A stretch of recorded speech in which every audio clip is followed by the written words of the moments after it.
The new Jumanji sequel features a lovely nod to the late Robin Williams' role from the original movie.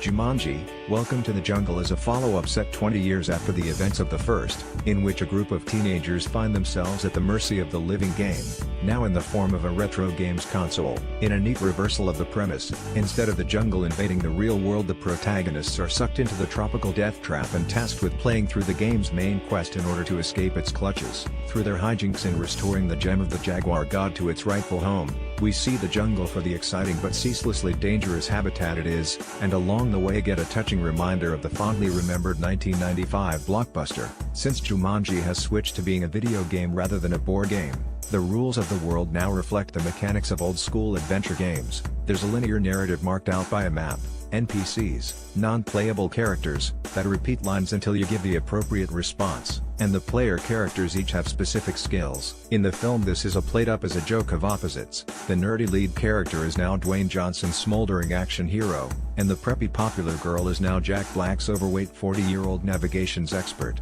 When the characters view the player selection screen, however, one player is unselectable. In the opening scene we saw a fifth kid being taken by the game in the mid-90s, and, as represented by Nick Jonas' pilot Seaplane McDonagh in the movie, he's survived there ever since. In game time, however, Alex has only been in the jungle for a few months. It's fortunate that he's still alive though, because completing the game requires the skills and expertise of a full troop of 5 explorers. To figure all of this out, we're treated to a bit of exposition at a hut that McDonagh has been using as a home base while he waited to see if anyone else would arrive. Here we see a familiar name.